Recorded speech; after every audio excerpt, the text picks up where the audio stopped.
Pranesh sir ಅವರ ಜೊತೆ ಇಲ್ಲಿ ಊಟ ಮಾಡುವಂಥದ್ದಿದೆ ಗೊತ್ತಾ. ಅವ್ರನ್ನ ನೋಡೋದೇ ಒಂದು ಭಾಗ್ಯ ರೀ ನಮಗೆ. ಸರ್ ಇದು ನಾವು ಉತ್ಪ್ರೇಕ್ಷೆ ಅಲ್ಲ, ಇದು ನನ್ನ ಮನದಾಳದ ಮಾತು. ಅವರಿಗೆ ಇರುವಂಥ ಜ್ಞಾನದ ಭಂಡಾರ ನನಗೆ ಎಲ್ಲಿ ಕಂಪ್ಯೂಟರ್ ಇದೆಯಾ ಅನಿಸ್ಬಿಡುತ್ತೆ ನನಗೆ ಒಂದೊಂದು ಸಲ. ಅವರು ತಮ್ಮನ್ನು ತಾವು ಈ ಕ್ಷೇತ್ರಕ್ಕೆ ತೊಡಗಿಸ್ಕೊಂಡಂಥ ರೀತಿ, ಅವರು ಶೇಖರಣೆ ಮಾಡ್ತಾ ಇರುವಂಥ ಜ್ಞಾನ, ಅವರ ಪ್ರತಿಗೆ ಹೇಳುವಂಥದ್ದು ಒಂದಿಷ್ಟು ಫಿಲಾಸಫಿ ಇರುತ್ತೆ, ಅದನ್ನು ತಮಾಷೆಯಾಗಿ ಹೇಳುವಂಥದ್ದು.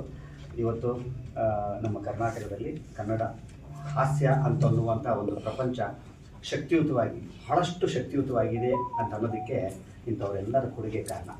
ಇದು ಬರೀ ಒಂದು ಕ್ಯಾಮ್ರಾದ ವಿಚಾರಕ್ಕೋಸ್ಕರ ಹೇಳ್ತಾ ಇಲ್ಲ, ಒಬ್ಬ ಕಾಮಿಡಿಯನ್ ಆಗಿ ಹೇಳ್ತಾ ಇದ್ದೀನಿ. ಯಾಕಂದರೆ ನಾನು ಹಾಸ್ಯ ಕಲಾವಿದನಾಗಿ ಶುರು ಮಾಡಿದಂಥ ನನ್ನ ವೃತ್ತಿ, ಈ ನಿಟ್ಟಿನಲ್ಲಿ ಬಹಳಷ್ಟು ಮೈಲಿಗಲ್ಲುಗಳನ್ನು ಸ್ಥಾಪನೆ ಮಾಡಿದಂಥವ್ರು. ಅಂಥವ್ರ ಜೊತೆಲಿ ಊಟ ಮಾಡುವಂಥ ಇವತ್ತು ಕ್ಷಣ ನನಗೆ ಸಿಕ್ಕಿದೆ ಅಂತ ಅನ್ನೋದಾದರೆ ಚೂಮಂತರಿಗೆ ಥ್ಯಾಂಕ್ಸ್ ಹೇಳಬೇಕು. ನಾನು ಚೂಮಂತರ ಸಿನಿಮಾಗೆ ನಾನು ಥ್ಯಾಂಕ್ಸ್ ಹೇಳಬೇಕು, ಮತ್ತು ಈ ತಂಡಕ್ಕೆ ಥ್ಯಾಂಕ್ಸ್ ಹೇಳಬೇಕು. ನಾನು ಹುಬ್ಬಳ್ಳಿಯವರು, ಭಾಳಷ್ಟು ಜನಕ್ಕೆ ನೋಡಿ, ಇವರು ದಾವಣಗೆರೆಯವರು, ಮಮ್ಮನಿಯವರಿದ್ದಾರೆ, ಯಾದಗಿರಿಯವರು, ಸರ್ ಗಂಗಾವತಿಯವರು. ಸೊ ಹೀಗಾಗಿ ಇವತ್ತು ಒಂದು ಜೋಳದ ರೊಟ್ಟಿ ಊಟ ಇವತ್ತು ನಮಗೆ ಅರೇಂಜ್ ಆಗಿರೋ ಅಂಥದ್ದು.